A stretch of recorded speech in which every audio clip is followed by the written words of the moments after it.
Film की कहानी शुरू होते ही हम देखते हैं कि एक बुरी गुड़िया एक अजीब लोहे के हाथों ठीक हो रही है।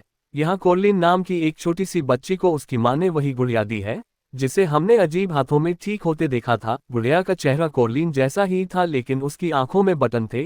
एक अजनबी ने इस डॉल को कोर्लिन के लिए गिफ्ट के तौर पर भेजा था। वह बच्ची अपने माँ बाप के साथ 150 साल पुराने घर में आई थी। उसके पिता उससे कहते हैं, ये बहुत पुराना घर है, तुम इसे देखो, तुमको इसमें कुछ दिलचस्प जरूर मिलेगा। ये सब करते करते उसे सच में अपने घर में एक छोटा सा छिपा हुआ दरवाजा मिल जाता है, जिसे जब वह अपनी माँ की मदद से खोलती है तो दरवाजा अंदर से बंद होता है। लेकिन जैसे ही रात होती है वो दरवाजा जादू से खुल जाता है और उसमें से कुछ चूहे निकलते हैं जो कोर्लिन को उस दरवाजे के अंदर ले जाते हैं। और अंदर जाते ही उसे अपने जैसी एक नई दुनिया नजर आई, जहां कोर्लिन के घर जैसा दूसरा घर था। उस घर में कोर्लिन की माँ जैसी एक महिला, जिसकी आंखों के बटन थे, उसके लिए खाना बना रही थी, जो उसकी असली माँ शायद कभी करती होगी। इसी तरह बटन आंखों वाले कोर्लिन के पिता उसके लिए पियानो बजा रहे थे। यह अजीब दुनिया उसके सपनों की दुनिया की तरह थी, जहां उसे अपने माँ और पिताजी का प्यार और उनका समय चाहिए था, जहां उसकी सभी इच्छाएं पूरी हो रही थी और उसे अपने माँ बाप का प्यार मिल रहा था। उसे स्वादिष्ट भोजन मिल रहा था, लेकिन उसे उनकी आंखों की बड़ी चिंता थी। वह बटन वाली औरत से कहती है कि तुम मेरी माँ नहीं बन सकती। इसके लिए उसे जवाब मिलता है कि वह उसके दूसरे माता पिता हैं। कोर्लिन को नींद आ जाती है, जिसके बाद उसकी माँ उसे एक ऐसे कमरे में ले जाती है जो उसकी वास्तविक दुनिया की तुलना में बहुत सुंदर था। सोने से पहले उसकी माँ कोर्लिन को उसके एलर्जी की दवा देती है। जब कोर्लिन सुबह उठती है तो वह अपने आप को वापस अपने वास्तविक दुनिया में पाती है। जो कुछ भी वहां हुआ, हर चीज को वह एक सपना मानने लगती है। लेकिन अपने हाथ की एलर्जी को ठीक होते देखने के बाद उसे पता चलता है कि यह सब वास्तविक था। कोर्लिन रात में हुई हर चीज के बारे में अपने माता पिता को बताती है और वो लोग भी इसे सिर्फ एक सपना ही समझते हैं। इसके बाद वह किसी काम के लिए अपने पड़ोसी के पास चली जाती है, जहां छत से लटका एक आदमी कोर्लिन से पूछता है कि क्या उसने अपने घर में एक छोटा सा दरवाजा देखा और क्या वह उसके अंदर तो नहीं गई। वह इसके बारे में सोचती है और उसे बताती है कि दरवाजा बंद है। वह आदमी उसे चेतावनी देता है कि वहां बहुत खतरा है और उसे अपना ख्याल रखना चाहिए। जब कोर्लिन दूसरे घर में जाती है तो दो महिलाएं एक कॉफी कप में उसका भविष्य पढ़ती हैं और उसे भविष्य के खतरों के लिए तैयार रहने की चेतावनी देती हैं। ये कोर्लिन को परेशान करता है, क्योंकि अब दो लोगों ने उसे खतरे से दूर रहने के लिए कहा है। घर के रास्ते में कोई उसका पीछा करना शुरू कर देता है और वह चालाकी से उसे पकड़ लेती है। लेकिन यह उसके पड़ोसी का बेटा निकला, जो उसे यह कहते हुए अपने पड़ोसी औरतों के घर नहीं जाने की चेतावनी देता है कि उसके दादा उसे कभी वहां जाने नहीं देते, क्योंकि उनको लगता है कि इन महिलाओं ने उनकी बहन को गायब कर दिया था और बच्चों को गायब करना ही उनका काम है। रात में कोरलाइन अपने दरवाजे पर पनीर रखती है ताकि चूहे उसके कमरे में आ जाएं और वह उनका पीछा करते हुए जादुई दुनिया में वापस जा सके, क्योंकि उसे वह दुनिया बहुत पसंद थी। जब बटन वाली महिला उसे बगीचे से उसके पापा को बुलाने के लिए कहती है तो बगीचे में कदम रखते ही वह हैरान रह गई, जहां पक्षी उसे रास्ता दिखाते हैं। और जब वह आगे बढ़ती है तो सभी फूल खिलने लगते हैं, जिनमें से कुछ कोर्लिन को रास्ता दिखा रहे थे और कुछ कोर्लिन के साथ खेल रहे थे। इतना ही नहीं, जब वह ऊपर जाती है और बगीचे को देखती है, बगीचा बिल्कुल उसके चेहरे जैसा है और यहीं उसे अपने पड़ोसी का लड़का भी मिलता है। लेकिन अजीब बात यह है कि उसकी आंखों में बटन के साथ उसका चेहरा भी सिला हुआ है। अगले दिन जब वह इस दुनिया में आ रही थी तो एक बिल्ली उसे देख लेती है और उसके साथ आ जाती है। ये सब देखने के बाद बिल्ली कोर्लिन से व्यथित होकर कहती है कि वह उनके जाल में फंस रही है।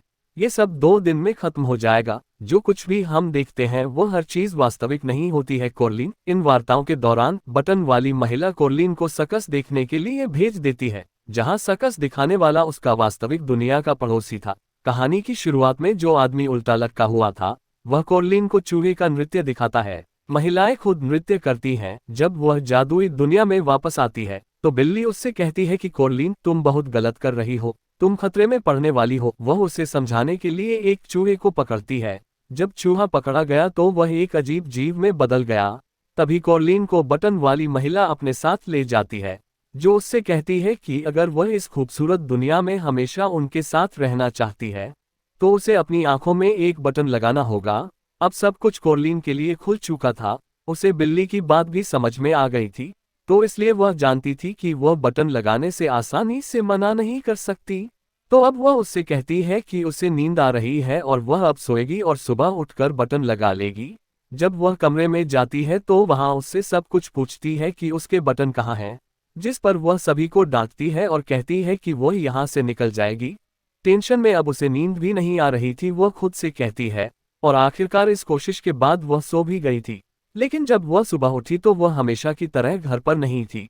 वह झट से उस छोटे से दरवाजे से बाहर जाने के बारे में सोचती है, जिससे वह हर समय यहाँ आती थी। लेकिन बटन वाली महिला उसे यहाँ पकड़कर बटन लगाने के लिए कहती है, और कोर्लिन के मना करने पर वह उसे अंधेरी दुनिया में कैद कर लेती है, जहाँ वह अपने जैसे कई बच्चों से मिलती है, जो इन सभी चीजों के लालच में आकर कैद हुए थे। वह बताते हैं कि बटन लगाने के बाद उस औरत ने हमें खा लिया और हमारी आत्माओं को यहाँ कैद कर दिया।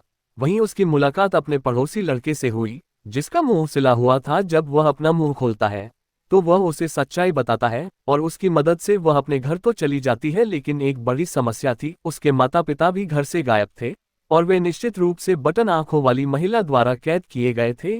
इस समस्या में वह अपने पड़ोसी से मदद मांगती है, जो उसे 100 साल पुरानी कैंडी से एक शीशा बनाकर देती है, जिसको लेकर वह अपने माता पिता को लेने के लिए दोबारा जादुई दुनिया में चली गई थी। और वहां जाकर बटन आंखों वाली महिला, जो अब अपने असली रूप में आ गई थी, कोर्लिन उसे उसके साथ एक गेम खेलने के लिए कहती है और कहती है कि अगर मैं जीत गई तो मैं यहाँ से अपनी माँ और पिताजी के साथ सभी बच्चों की आत्माओं को ले जाऊंगी। खेल यह है कि आपको उन्हें खोजने के लिए मुझे कुछ संकेत देने होंगे, और यदि मैं हार गई तो आप मेरी आंखों में बटन लगा देना। उस महिला ने हामी भर दी थी, लेकिन धोखे से उसने कोर्लिन को 3 संकेतों की जगह केवल एक संकेत दिया था।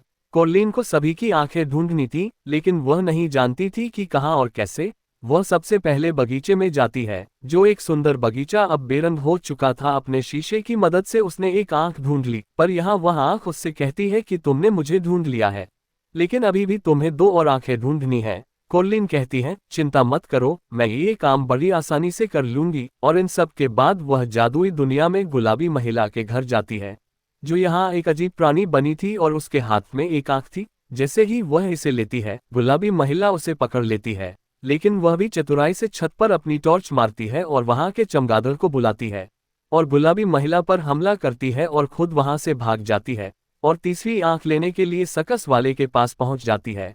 अब वह सकस के आदमी से तीसरी आंख लेती है, और जब वह जादुई दुनिया में आ रही थी तो उसे चांद पर बटन की छाया दिखाई दे रही थी, जो पूरा हो गया और दुनिया टूटने लगी। और इससे उन्हें पता चल गया था कि उनके मिशन का समय पूरा हो गया है। लौटने पर बटन आंखों वाली महिला कोर्लिन से पूछती है, हाँ बताओ, क्या तुम्हारा शौक पूरा हो गया है? क्या तुम इस बटन को अपनी आंखों में लगाना चाहोगी? जिस पर कोर्लिन कहती है, नहीं, मुझे आंखें मिल गई हैं। ये सुनकर बटन आंखों वाली महिला को बड़ा आश्चर्य हुआ। उसने कोर्लिन से आंखें मांगी, लेकिन कोर्लिन भी बड़ी चतुर थी। आंखें देने से पहले उसने कहा, चलो पहले बाहर का दरवाजा खोलो, फिर मैं तुम्हें दिखाऊंगी। इधर कोर्लिन की बिल्ली को उसके मम्मी पापा भी मिल गए थे, जिन्हें बटन वाली इस औरत ने शीशे में कैद कर रखा था। कोर्लिन उस औरत पर बिल्ली से हमला करके उसके माँ बाप को धोखे से यहाँ से ले जाने वाली थी।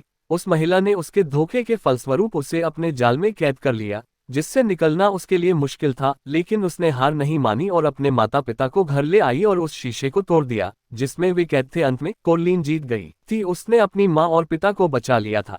इस पूरे मिशन में वह बहुत ज्यादा थक चुकी थी, इसलिए वह सोने चली गई और उन आंखों को अपने तकिए के नीचे रख लिया। देखते ही देखते उसकी छत चमक उठी। जिन बच्चों को उसने मुक्त किया था, उनकी आत्माएं यहाँ धन्यवाद कह रही थी। लेकिन फिर सुबह उसे वे सभी आंखें उसे टूटी हुई मिलती हैं, जिसका अर्थ था कि खतरा टला नहीं था, क्योंकि अभी उसके पास उस जादुई दुनिया में प्रवेश करने की कुंजी थी। जब वह घर से बाहर निकली तो उसका हाथ उसका पीछा कर रहा था, वही हाथ जो हमने फिल्म की शुरुआत में गुड़िया को ठीक करते हुए देखा था। दरअसल ये हाथ उसी महिला का था और वो जादुई गुड़िया भी कोर्लिन को उसी औरत ने भेजी थी। यहाँ उस हाथ को कोर्लिन का दोस्त आकर तोड़ देता है और उन दोनों ने मिलकर उस टूटे हाथ और चाबी को एक गड्ढे में गिरा दिया। यानी उस जादुई दुनिया की कहानी अब हमेशा के लिए बंद हो गई थी। और कहानी के अंत में उसके सभी पड़ोसी और कोर्लिन बगीचे में सभी एक साथ फूल लगा रहे थे और मस्ती कर रहे थे, और कोर्लिन और छोटा लड़का अब अच्छे दोस्त थे।